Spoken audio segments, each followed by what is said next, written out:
Healing hands के तत्वावधान में होप और हेल्थ इनिशिएटिव के इस नए संस्करण में आपका स्वागत है।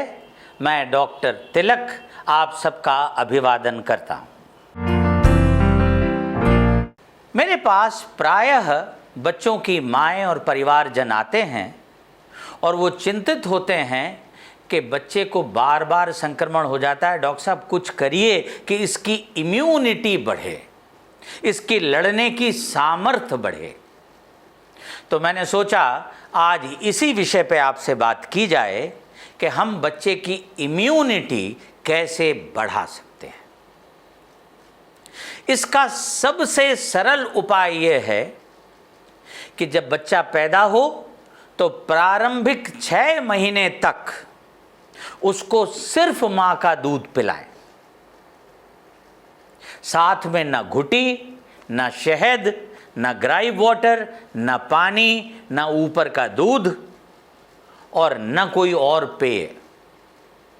और ध्यान रखें, जन्म के प्रारंभिक 2-3 दिन में स्तन से आने वाला दूध, जिसको पेवसी कहते हैं, कोलोस्ट्रम, वो तो सबसे ज़्यादा इम्यूनिटी देने वाला होता है, तो उसको पिलाना कभी ना भूलें। जब बच्चा 6 महीने का हो जाए, ऊपर का भोजन वहाँ से देना प्रारंभ करना है और शनैः ही इसे बढ़ाते जाना है, लेकिन माँ का दूध साथ में चलता रहेगा और लगभग माँ बच्चे को 2 वर्ष का होने तक अपना दूध पिलाएगी। तो बच्चा अपने साथ कुछ इम्यूनिटी पैदा होते समय लेके आता है और उसके बाद इम्यूनिटी का सतत प्रवाह स्तनपान के जरिए से बना रहता है। दूसरी चीज, जो भी उम्र संज्ञक टीके हैं वो किसी भी बीमारी के विरुद्ध हों, लेकिन उस बीमारी से लड़ने की शक्ति का संवर्धन करते हैं, उस ताकत को बढ़ाते हैं। इसलिए इम्यूनिटी बढ़ाने का दूसरा सबसे कारगर उपाय पर्याप्त और कंप्लीट वैक्सीनेशन है। इस बारे में सारणी आपका चिकित्सक आपको उपलब्ध कराएगा। उस सारणी के हिसाब से जो अधिकतम टीके बच्चों को दिए जा सकते हैं उन सबको दिलवाइए और उन खतरनाक बीमारियों से अपने बच्चे की सुरक्षा करें। तीसरी चीज, बच्चे को पर्याप्त नींद का अवसर मिलना चाहिए। प्री स्कूल उम्र में यानी 5 वर्ष से पहले लगभग बच्चों की नींद का रिक्वायरमेंट जो है वो 10 से 12 घंटे होता है और स्कूल जाने की उम्र में यानी 6 से लेके 12 साल तक जो नींद की जरूरत है वो लगभग 8 से 10 घंटे होती है। इसलिए ध्यान रखें, रात को 9 बजे नहीं कि आप इस चीज को स्ट्रिक्टली फॉलो करें कि बच्चे को सोने के लिए बिस्तर पे भेज देना है। भले वो लेटा रहे और न सोए, लेकिन वो बिस्तर से उठेगा नहीं।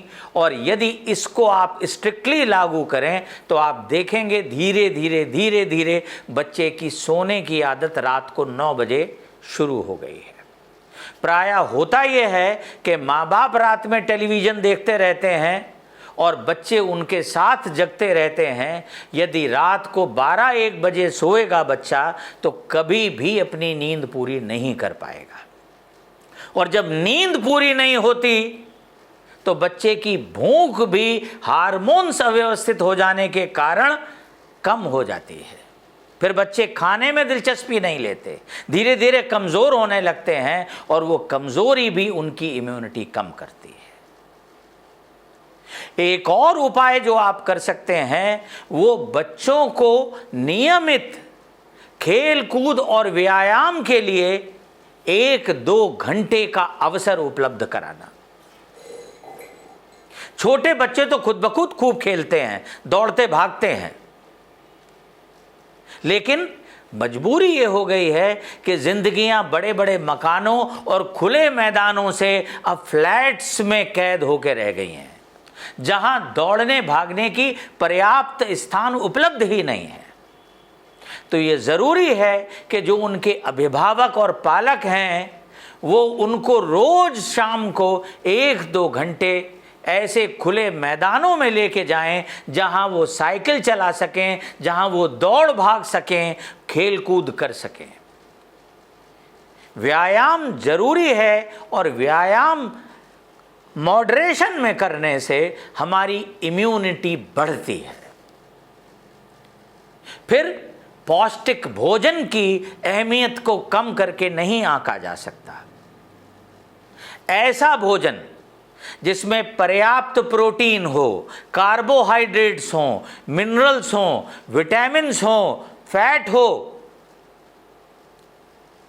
ये सारी चीज़ें जिसमें मौजूद हो, सलाद हो, फाइबर हो, ऐसा भोजन बच्चे को नियमित देने से उसकी लड़ने की सामर्थ्य बढ़ती है। और प्राकृतिक तौर पर भोजन के साथ दिए गए ये विटामिन आर्टिफिशियली तैयार किए गई टैबलेट से कहीं ज़्यादा फायदेमंद है। यदि आप बच्चे को जंक फूड और कोल्ड ड्रिंक्स और फलों के जूस ये सब पिलाएंगे तो फिर फाइबर की कमी हो जाएगी।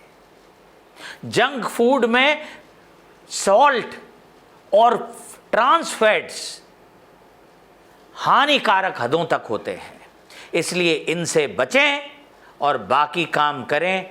आपका बच्चा बीमारियों से लड़ने में सफल और सक्षम बने, इस नारे के साथ आज के इस कार्यक्रम को यहीं विराम देता हूँ। बहुत बहुत धन्यवाद।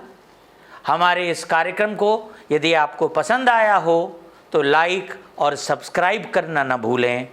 डॉक्टर तिलक आपकी अदालत में फिर उपस्थित होंगे एक नए वीडियो के साथ अगले सेशन तक।